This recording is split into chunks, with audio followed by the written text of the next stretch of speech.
bangkitnya gerejanya. Amin. Kemuliaannya tercurah dari surga.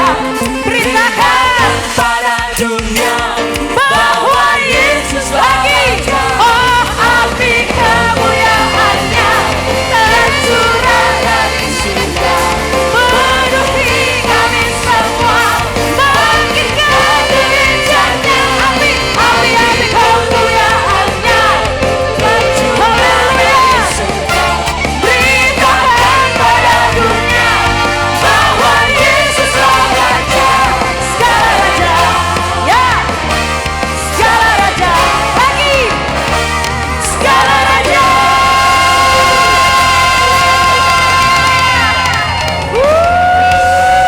Kasih tepuk tangan bagi Tuhan, kasih tepuk tangan bagi Tuhan, haleluya. Sama-sama katakan, silakan duduk. Sudah keringatan, tetapi kita bersuka cita, amin. Beberapa waktu kemarin saya bilang kepada teman-teman pelayan, kita harus tetap mencintai GPPS. Saya dari lahir anak gembala, saya mengenal Yesus di dalam organisasi GPPS. Apapun yang terjadi dalam kehidupan saya, dalam kehidupan keluarga kami, mau itu air mata, mau itu suka, mau duka, mau rasa kehilangan, keterpisahan sekalipun, keterpisahan dengan orang tua yang tercinta jauh di sana, kami harus melayani di Jawa Timur. Apakah sakit? Ya sakit. Tetapi saya mau katakan, saya mau tetap melayani Tuhan. Saya mencintai Tuhan. Karena Tuhan lebih dulu memberikan nyawanya, memberikan darahnya untuk saya. Saya mau melayani Tuhan sampai di akhir hidup saya. Tuhan dapati saya setia. Biarlah kerinduan yang sama menjadi bagian setiap kita. Saya tidak bermaksud untuk menggurui. Saya masih muda. Tapi Bapak Ibu, Mama Papa, ayo kita melayani Tuhan dengan sungguh-sungguh. Ada mahkota kehidupan untuk setiap kita. Terima kasih.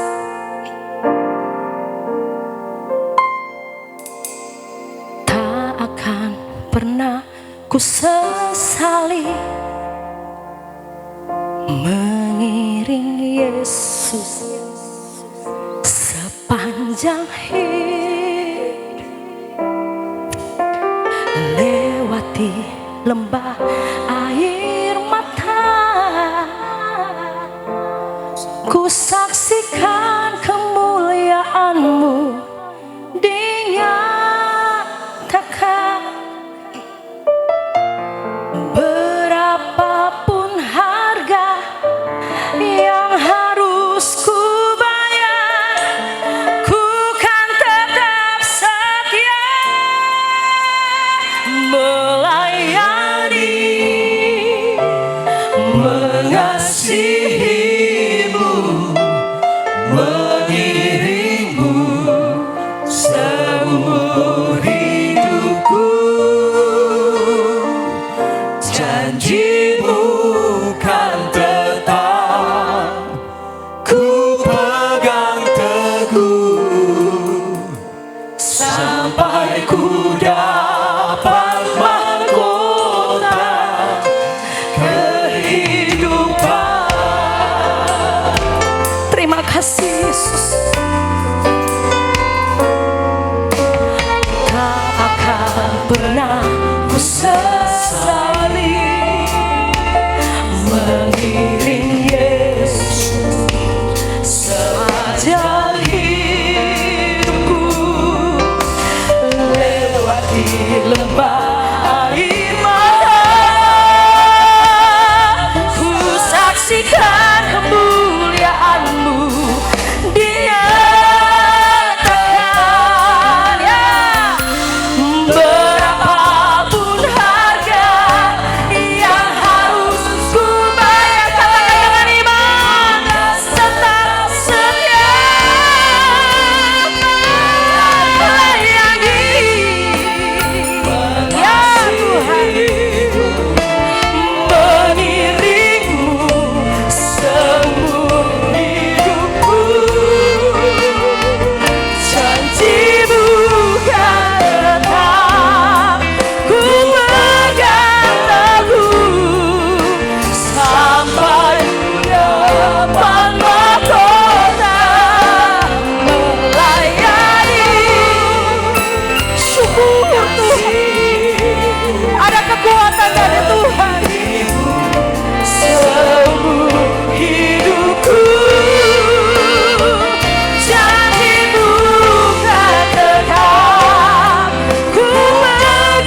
Gembala-gembala sidang, coba nyanyikan pujian ini. Melayani.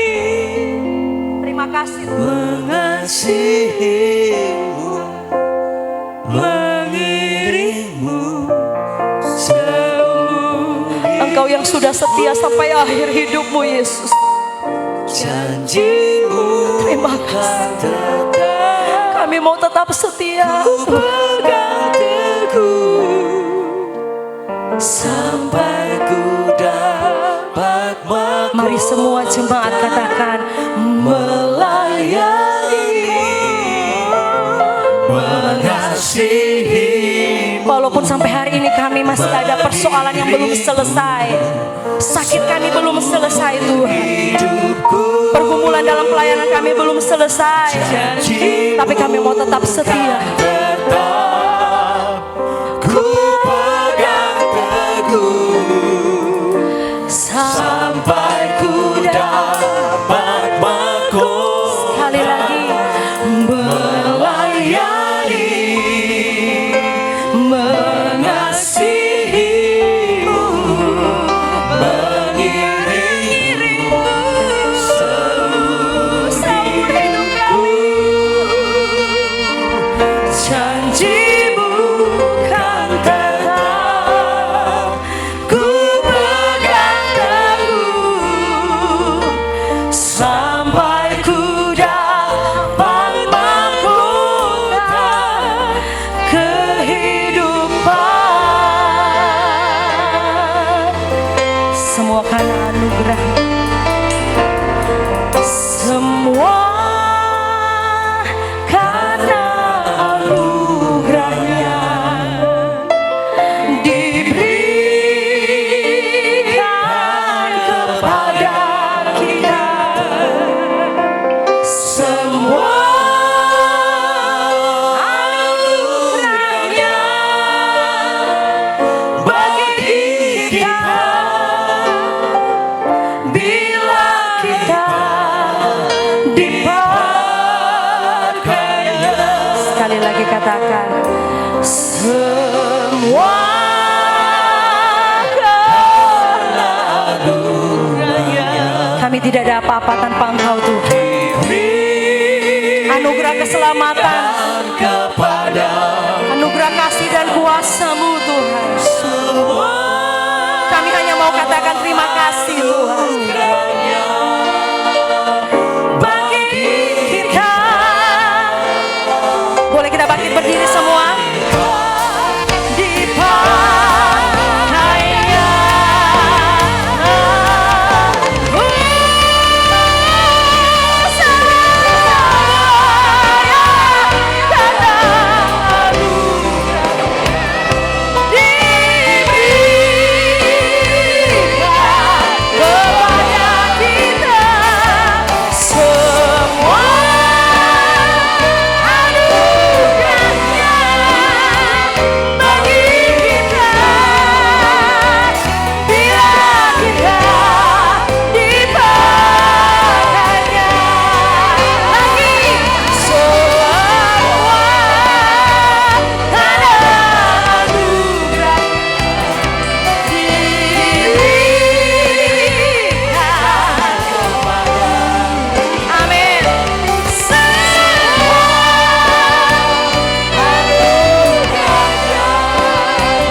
Inilah yang menjadi ungkapan kami ya Bapa pada malam hari ini. Dari lubuk hati kami yang paling dalam, kami sadar bahwa hidup kami, apa yang kami miliki, semua yang ada pada kami adalah anugerah Tuhan. Amin. Itu sebabnya malam hari ini kami ada di tempat ini karena kesadaran hal itu ya Tuhan. Dan kami sungguh bersyukur buat semua yang sudah Tuhan lakukan di dalam kehidupan kami. Terima kasih Tuhan, terima kasih. Malam hari ini kami sudah menaikkan pujian-pujian kami, penyembahan kami kepadamu. Kiranya Tuhan melihat setiap hati kami, dan kiranya Tuhan mendapati kami punya hati yang benar ketika kami memuji dan memuliakan nama Tuhan. Terima kasih Tuhan, terima kasih. Bersyukur biar pujian yang kami naikkan sungguh-sungguh naik di hadirat-Mu, dan itu menyenangkan hati-Mu ya Tuhan. Terima kasih Tuhan, terima kasih. Tiba saatnya bagi kami untuk kami akan mendengarkan sedikit bagian firman Allah. Dan sekali lagi kami mohon anugerah Tuhan menaungi setiap kami, berada di tengah-tengah kami, supaya firman yang kami dengar benar-benar dapat kami pahami dengan baik. Terima kasih Tuhan. Kiranya Tuhan menolong hamba-Mu yang penuh dengan keterbatasan ini. Biar Injil-Mu dengan jelas tersampaikan dan nama Tuhan dimuliakan. Terima kasih Tuhan, terima kasih. Kami mau belajar bersama-sama firman Tuhan, dan kami mau serahkan waktu ini di dalam satu nama yang kami junjung tinggi. Nama Tuhan Yesus Kristus. Haleluya. Amin. Shalom, selamat malam Bapak Ibu dan Saudara sekalian. Bersyukur kalau saya diberikan kesempatan. Terima kasih buat panitia, terima kasih buat Bapak-Bapak MP yang mempercayakan pelayanan yang begitu berharga ini kepada saya, yang tidak ada apa-apanya ya Bapak Ibu dan Saudara sekalian. Nah Bapak Ibu dan Saudara sekalian, saya diberikan tema oleh panitia Roma pasal yang ke-12 ayat yang pertama sampai dengan yang kedua. Ketika saya berdiri di tempat ini, saya ingat perkataan John Calvin ya Bapak Ibu. Jangan berpikir ke sana. John Calvin cuma berkata begini, datanglah Roh Kudus. Dan hari ini, sore hari ini, malam hari ini, saya tidak cuma panggil Roh Kudus, saya panggil Allah Bapa dan Allah Anak, gitu ya Bapak Ibu ya. Kalau tadi ada banyak teman-teman, sekarang saya berdiri sendiri. Bapak Ibu dan Saudara sekalian, hari ini, malam hari ini kita akan sama-sama belajar dari Roma pasal yang ke-12 ayat yang pertama sampai dengan yang kedua. Ayat yang sangat tidak asing buat kita. Dan tentu saja kita semua sebagai hamba-hamba Tuhan sudah berkali-kali menyampaikan tentang Roma pasal 12 ayat yang pertama sampai dengan yang kedua. Tetapi hari ini saya akan mengajak Bapak Ibu dan Saudara sekalian yang tentu saja jauh lebih senior dari saya untuk berefleksi bersama-sama. Kita akan berefleksi bersama-sama, disegarkan kembali lewat Roma pasal 12 ayat yang pertama sampai dengan yang kedua. Bapak Ibu dan Saudara sekalian, saya memberikan judul tema firman Tuhan pada hari ini adalah ini. Kembali pada ibadah sejati. Kembali pada ibadah sejati dari aktivitas rohani kepada penyembahan hidup, penyerahan hidup. Mari kita baca teks kita di dalam Roma pasal yang ke-12 ayat yang pertama sampai dengan yang kedua. Rasul Paulus menulis begini, karena itu saudara-saudara, demi kemurahan Allah, aku menasihatkan kamu supaya kamu mempersembahkan tubuhmu sebagai persembahan yang hidup, yang kudus, dan yang berkenan kepada Allah. Itu adalah ibadahmu yang sejati. Yang kedua, Paulus berkata, janganlah kamu menjadi serupa dengan dunia ini, tetapi berubahlah oleh pembaharuan budimu, sehingga kamu dapat membedakan manakah kehendak Allah, apa yang baik, yang berkenan kepada Allah, dan yang sempurna. Seperti saya katakan tadi, kita sudah seringkali membaca maupun menyampaikan ayat ini. Dan hari ini saya akan membahas dari dua hal saja. Yang pertama, saya akan menyampaikan tentang dasar ibadah sejati, dan yang kedua, apa respon kita ketika kita memahami tentang ibadah sejati. Bapak, Ibu, dan Saudara sekalian, saya akan membuka dengan sebuah kalimat yang perlu kita pikirkan bersama-sama. Masih perlukah kita membahas tentang ibadah sejati? Masih perlukah dibahas, apalagi kita sebagai hamba-hamba Tuhan gitu ya Bapak, Ibu, dan Saudara sekalian. Nah Bapak, Ibu, dan Saudara sekalian, ini bisa ditekankan buat saya, karena tidak nyampe sampai sana ini. Nah ini, masih perlukah dibahas bagi hamba Tuhan? Bapak, Ibu, dan Saudara sekalian, Roma pasal yang ke-12 ayat yang pertama dan yang kedua selanjutnya. Bukan karena kita kurang melayani, tetapi justru karena terlalu lama melayani, maka kita semua, termasuk saya, perlu diingatkan atau disagarkan kembali. Apa sebenarnya yang Alkitab maksudkan dengan ibadah sejati? Bapak, Ibu, dan Saudara sekalian, kenapa kita masih perlu membahas hal ini?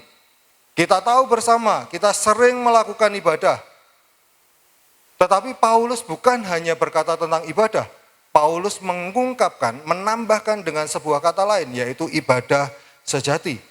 Dan menurut saya, kenapa ini perlu dibahas buat kita yang notabene adalah hamba Tuhan? Karena menurut saya, kita ini banyak melayani. Tetapi pertanyaannya, ketika kita sudah banyak melayani Bapak, Ibu, dan Saudara sekalian, kita sering kali mengalami kelelahan rohani.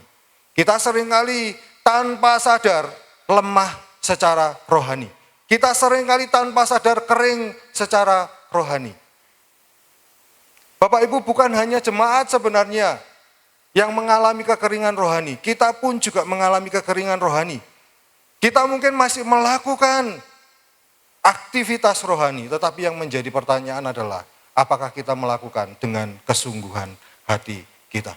Kita benar-benar melakukan karena sebuah kesadaran bahwa kita melakukan karena kita mendapatkan anugerah dari Tuhan. Jadi bagian ini saya mau menekankan bahwa bukan karena kita kurang melayani, tetapi justru karena kita terlalu lama melayani, maka kita semua perlu disegarkan tentang satu hal, yaitu apa sih sebenarnya yang disebut Paulus dengan ibadah sejati. Next slide. Bapak, Ibu, saya mau katakan bahwa tidak semua aktivitas rohani itu adalah ibadah sejati. Dan kita bisa tetap melayani, tetap setia, tetap aktif, namun tanpa sadar kita tidak lagi mempersembahkan diri kita sepenuhnya kepada Tuhan. Kalau kita memperhatikan hal ini Bapak, Ibu, kita semua dalam aktivitas rohani. Setiap minggu kita melakukan pelayanan kita. Kita bisa tetap melayani, kita bisa tetap setia, kita bisa tetap aktif. Namun tanpa kita sadari, yang perlu kita pikirkan adalah apakah kita masih mempersembahkan diri kita sepenuhnya kepada Allah. Nah, dari pernyataan ini saya mau mengajak Bapak, Ibu, dan Saudara sekalian, termasuk saya, untuk melihat dua hal. Yang pertama adalah dasar tadi. Dan yang kedua, kita akan lihat sikap kita terkait dengan ibadah yang sejati. Bapak, Ibu, dan Saudara sekalian, apa sih sebenarnya yang menjadi dasar ibadah sejati? Apa sebenarnya dasar ibadah sejati? Yang pertama Bapak, Ibu, ibadah sejati itu tidak ditentukan pertama-tama oleh apa yang kita lakukan, tetapi oleh dasar mengapa kita melakukannya. Banyak hal yang terlihat seperti ibadah, tetapi belum tentu lahir dari ibadah sejati. Tidak ditentukan oleh apa yang kita lakukan. Seringkali kita sebagai hamba Tuhan berpikir apa yang kita lakukan itu merupakan hal yang rohani. Tetapi menurut saya, kita perlu menyadari kembali, apa sih sebenarnya dasar kita melakukan semuanya. Dan di poin yang kedua, saya menegaskan bahwa di ayat yang pertama dikatakan begini, karena itu saudara-saudara, demi kemurahan Allah, aku menasihatkan kamu supaya kamu mempersembahkan tubuhmu dan lain sebagainya. Lalu Paulus menutup dengan kalimat, itu adalah ibadahmu yang sejati. Paulus bukan hanya berkata itu adalah ibadahmu, tetapi Paulus berkata itu adalah ibadahmu yang sejati. Bapak, Ibu, ada dua kata yang menarik yang kita lihat di ayat yang pertama yang sedang Paulus sampaikan. Yang pertama adalah dia berkata demi kemurahan Allah. Makanya di awal saya katakan tidak semua aktivitas rohani yang kita lakukan memiliki dasar yang benar. Apa dasar pelayanan kita selama ini Bapak, Ibu, dan Saudara sekalian? Apakah kita cuman berpikir sebagai hamba Tuhan dan kita perlu melaksanakan kewajiban kita? Paulus mengingatkan kepada setiap kita, seharusnya di dalam setiap ibadah yang kita lakukan, kita punya dasar yang benar. Dan dasar yang benar itu yang pertama disampaikan oleh Paulus lewat sebuah kata, kemurahan. Bapak Ibu, Paulus berkata, karena itu saudara-saudara, demi kemurahan Allah. Di dalam bahasa aslinya bukan hanya kemurahan, tetapi Paulus berkata kemurahan Allah. Jadi bukan hanya satu kemurahan, tetapi lebih dari satu, Bapak Ibu dan saudara sekalian. Dan Paulus membuka pasal 12 dengan kata karena itu, yang berarti ada sebuah hal yang disampaikan oleh Rasul Paulus. Dan kalau kita memperhatikan pasal yang pertama sampai yang ke-11, kita akan lihat begitu banyak kemurahan Allah yang disampaikan Allah kepada manusia. Jemaat di Roma itu bukanlah jemaat yang tidak rohani, Bapak Ibu dan saudara sekalian. Sekalipun Paulus berkata di ayat yang ke-13 dari pasal yang pertama, bahwa Paulus tidak pernah mengunjungi jemaat di Roma, tetapi di ayat yang ke-8, Paulus berkata, aku kagum dengan imanmu yang tersebar di seluruh dunia. Bukan hanya tersebar di jemaat lokal, tetapi tersebar di seluruh dunia. Tetapi kalau kita perhatikan di pasal yang pertama ayat yang ke-8, Paulus mengungkapkan hal yang berbeda. Di ayat yang ke-18 Paulus berkata, sebab murka Allah nyata dari surga untuk orang-orang yang hidup dalam kefasikan dan kelaliman. Mereka menindas kebenaran dengan kefasikan mereka, itu ayat 18. Dan Paulus menegaskan lagi di pasal 8 ayat yang ke-7, bahwa yang menjadi permasalahan utama antara manusia dengan Allah itu adalah perseteruan. Manusia selamanya akan menjadi musuh Allah karena natur dosa yang dimiliki oleh manusia.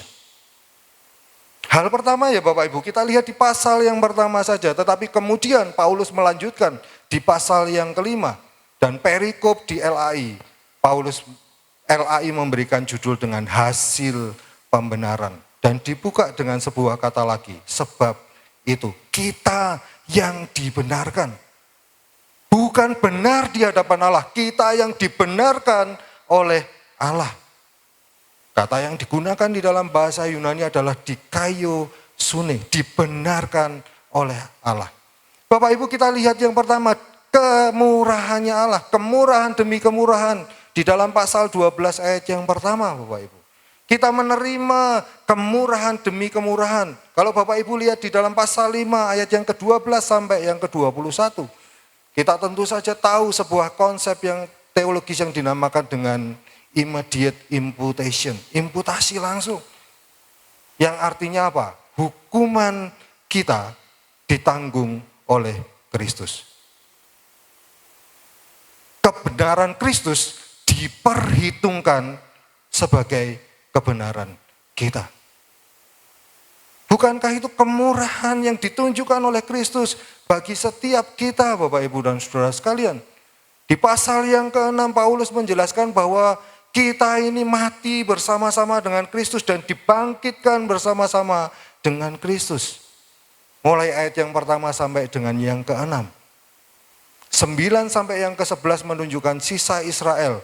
Dan Allah berkata bahwa sebenarnya keselamatan itu bukan faktor biologis, tetapi semata-mata karena iman kasih karunia-Nya Allah di dalam pasal 9 ayat yang ke-11. Dan setelah kita diperlihatkan kemurahan demi kemurahan Allah, maka di pasal yang ke-12 ayat yang pertama Paulus berkata, karena itu saudara-saudaraku demi kemurahan Allah. Dasar ibadah sejati kita Bapak Ibu, yang pertama kita ditunjukkan oleh Rasul Paulus. Kalau kamu sudah menerima kemurahan demi kemurahan, maka Paulus melanjutkan kata selanjutnya dengan kata aku menasehatkan. Dan Paulus menuliskan menasehatkan itu bukan dalam bentuk gini. Kamu harus melakukan. Kalau enggak kamu berdosa ya. Enggak. Paulus menyampaikan dengan kata-kata yang lemah lembut. Itu sebabnya di dalam ayat yang pertama, Paulus menggunakan kata-kata gini, karena itu saudara-saudara. Paulus menambahkan dengan kata itu, kalau di bagian lain Paulus dengan keras berkata, kamu harus, atau setidaknya level yang kedua Paulus berkata, hendaklah kamu. Tetapi di bagian ini Paulus dengan lembut mendorong dengan kasih. Dia sedang berkata gini, saudara-saudara, kalau kamu ya menerima begitu banyak kemurahan Allah, maka seharusnya ini loh yang harus kamu lakukan. Jarang Bapak Ibu Paulus menggunakan kata saudara-saudara. Rasul yang lain juga jarang. Yakobus yang saya lihat menggunakan kata saudara-saudaraku sebagai pembukaan dari suratnya. Berikan saudara-saudaraku. Kemurahan Bapak Ibu, ini kemurahan Allah. Kemurahan demi kemurahan Allah. Itu harusnya yang menjadi dasar dari ibadah kita, menjadi dasar dari pelayanan kita. Pujian tadi mengatakan semua karena anugerahmu, bukan karena apa yang kita miliki. Itu yang perlu kita pahami bersama Bapak Ibu, dan itu disampaikan oleh Rasul Paulus. Dan dari dasar kemurahan Allah itu, maka kemudian di ayat yang pertama Paulus berkata, itu adalah ibadahmu yang sejati. Setelah dia berkata tentang menasehatkan. Dan yang menarik Bapak Ibu yang kedua, Paulus sekali lagi tidak menggunakan hanya kata ibadah, tetapi Paulus menggunakan kata ibadahmu yang sejati. Dan di dalam bahasa Yunani ini menggunakan kata logikos latreia. Logikos latreia. Logikos itu kalau Bapak Ibu misalkan tidak tahu, kita sering kali dengar kata logika. Dan Paulus menghubungkan ibadah itu dengan logika. Logikos latreia. Bapak Ibu, ada beberapa kata di dalam bahasa Yunani yang digunakan untuk kata ibadah. Yang pertama adalah liturgia. Kita pasti pernah dengar liturgi gitu ya. Semua gereja punya liturgi. Yang melaksanakan liturgi itu adalah liturgos. Biasanya disebut dengan liturgos. Salah satu contoh ayatnya adalah di dalam Lukas pasal 1 ayat yang ke-23. Ketika Imam Sakaria sudah menyelesaikan tugasnya, maka dia pulang ke rumahnya. Dan kata di sana menggunakan kata liturgia. Yang artinya memang sebuah pelayanan dalam ibadah yang kita lakukan. Sebuah bentuk seremonial yang kita lakukan. Kita melayani di dalam ibadah itu liturgos, itu liturgia. Dan kata yang kedua di dalam bahasa Yunani digunakan kata treskeia. Yang muncul di dalam Yakobus pasal yang pertama ayat yang ke-26. Yakobus berkata gini, kalau kamu berkata bahwa kamu beribadah tetapi kamu tidak mengekang lidahmu. Itu yang dikatakan Yakobus. Di ayat yang ke-26, Yakobus menggunakan kata treskos. Tetapi di ayat yang ke-27, ibadah yang murni dan sejati, Yakobus menggunakan kata treskeia. Dia berubah dari treskos menjadi treskeia. Dan treskeia itu berarti ada sebuah tindakan nyata. Ibadah itu bukan soal kita pergi ke gereja. Ibadah itu bukan soal kita melayani. Itu yang sedang disampaikan. Memang ada unsur di sana, tetapi ada bagian lain yang kita pikirkan. Nah Bapak Ibu dan Saudara sekalian, kalau kita melihat Roma pasal 12 ayat yang pertama, Paulus tidak menggunakan dua kata tersebut. Paulus memilih kata yang berbeda, dan kata itu adalah latreia. Beberapa komentari menerjemahkan latreia itu dengan kehidupan kita sehari-hari. Jadi ibadah itu bukan hanya melayani di gereja, tetapi ibadah itu sikap hidup kita yang kita tunjukkan kepada dunia. Dan memang Roma pasal 12 ayat yang pertama sampai yang ke-21 itu berbicara tentang tiga hal. Kalau Bapak Ibu lihat, saya yakin Bapak Ibu pasti tahu. 1 sampai yang kedua itu relasi kita dengan Allah. 3 sampai dengan yang ke-8, relasi kita dengan komunitas kita. Tetapi 9 sampai yang ke-21, itu berbicara tentang relasi kita dengan dunia. Bapak Ibu, kita tahu bahwa sebenarnya hidup kita sebagai orang Kristen bukan hanya harus terkungkung dalam gereja. Kita dipanggil memang untuk komunitas kita. Komunitas itu penting. Tetapi ada hal yang lebih penting. Kalau komunitas kita sudah sehat, maka seharusnya komunitas kita itu memberkati orang-orang di luar komunitas kita. Itu yang hendak Paulus sampaikan Bapak Ibu. Jangan lupa dengan orang-orang di luar komunitas kita. Maka di ayat yang ke-18 atau ayat yang ke-17, Paulus berkata, kalau kamu melihat orang yang menderita, apa yang kita lakukan? Kita bantu enggak? Itu yang dikatakan oleh Rasul Paulus. Nah Bapak Ibu dan Saudara sekalian, saya menerjemahkan gitu ya. Menerjemahkan berarti apa sih sebenarnya yang dimaksud logikos latreia? Bukan hanya sekedar ibadah yang masuk akal, tetapi ibadah yang disertai dengan penyerahan hidup. Pujian yang terakhir berkata kita ini sampai enggak mengiring Tuhan sampai seumur hidup kita. Kita enggak mungkin mengiring Tuhan sampai seumur hidup kita kalau kita tidak menyerahkan hidup kita kepada Tuhan. Itu yang sedang Paulus sampaikan kepada kita. Karena dunia pelayanan tidak mudah. Bapak Ibu pasti lebih tahu, saya tidak pernah mengembalakan. Saya cuma pernah 8 tahun ikut KWW di Kutisari gitu ya. Dan KWW mengatakan tugas saya cuci mobil setiap pagi. Bukan, saya yang memang suka cuci mobil Bapak Ibu ya. Ya saya diberikan pelayanan yang lain Bapak Ibu. Saya lebih banyak bergerak di dunia pendidikan. STT tertulis itu pertama kali pelayanan saya jadi staf sawan. Sampai sekarang saya lebih banyak bergerak di bidang pendidikan. Jadi kalau misalkan ditanya suka dukanya sebagai gembala, terus terang saya tidak tahu banyak Bapak Ibu dan Saudara sekalian. Tetapi satu hal yang pasti yang kita sama-sama tahu. Dalam pengiringan kita bersama dengan Yesus, itu bukan hal yang mudah. Ada banyak tantangan dan rintangan yang kita hadapi dan tanpa sadar membuat kita semakin lemah, semakin lemah, semakin lemah. Kita semakin lelah, semakin lelah, semakin lelah, semakin lelah tanpa kita sadari. Mungkin kita masih berdoa, tetapi apakah doa-doa kita didasari dengan dasar yang benar? Mungkin kita masih melakukan pelayanan mimbar, kita masih berkhotbah, tetapi apakah yang kita lakukan itu memberkati kita atau tidak? Di doa tadi pagi dikatakan bahwa seharusnya semua yang kita renungkan itu memberkati kita pertama kali. Dan itu terus yang saya tanamkan kepada mahasiswa saya. Saya berkata gini, saudara-saudara belajar menafsirkan Alkitab. Yang pertama gunanya adalah untuk saudara sendiri. Penafsiran itu mengubah saudara enggak? Kalau penafsiran itu tidak mengubah saudara, maka penafsiran itu tidak akan mengubah orang lain. Kita yang mesti berubah terlebih dahulu Bapak Ibu dan Saudara sekalian. Saya diingatkan Yohanes pasal yang kelima ayat yang ke-39 sampai dengan 41 di sana dikatakan perikopnya tentang kesaksian Yesus tentang dirinya sendiri. Terus kemudian di ayat yang ke-39 Yesus berkata gini, kamu mendatangi teks dan meyakini bahwa teks itu menyelamatkan kamu. Tetapi di ayat yang ke-40 Yesus menegur dengan keras, tetapi kamu tidak mendatangi aku. Bapak Ibu sebagai hamba Tuhan, saya pun juga merasakan hal yang sama.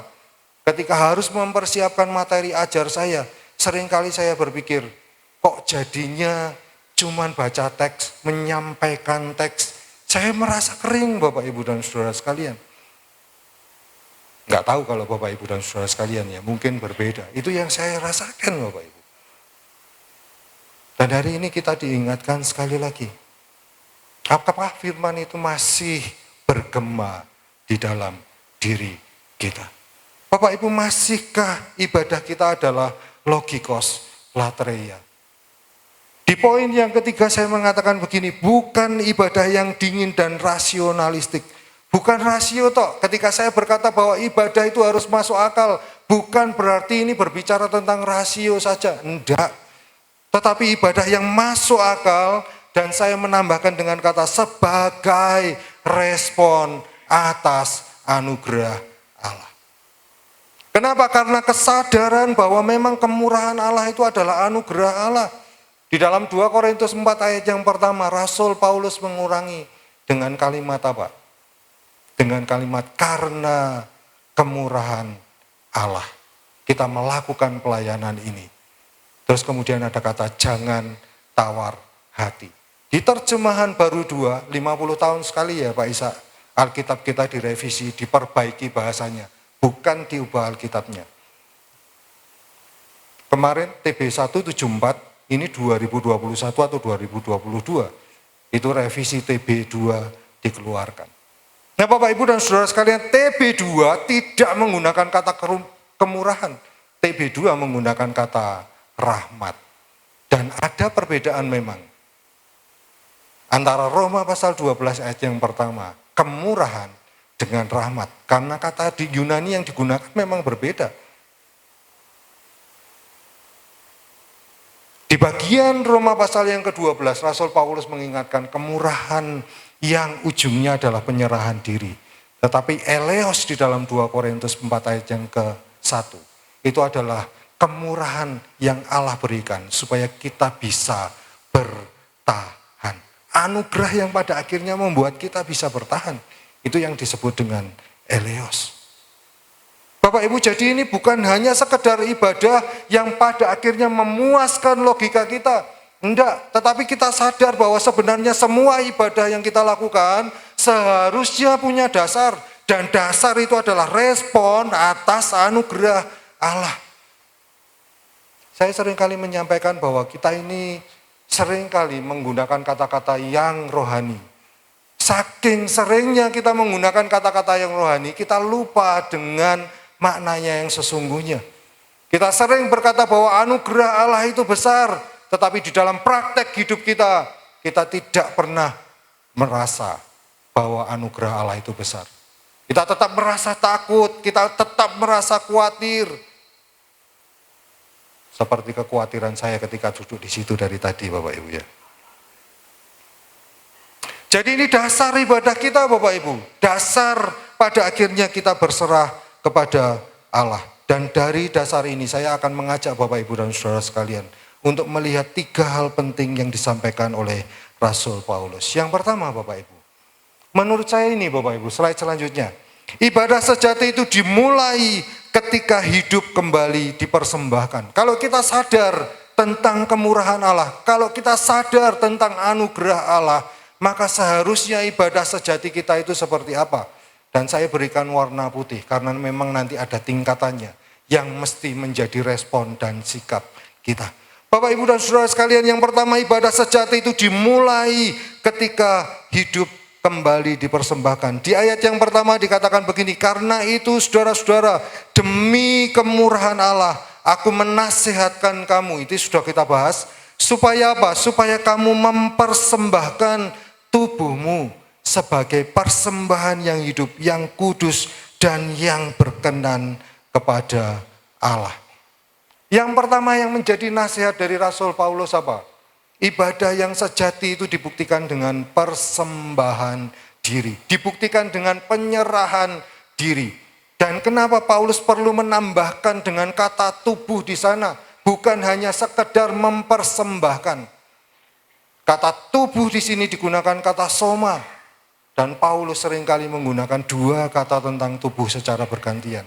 Yang pertama soma dan yang kedua adalah saks.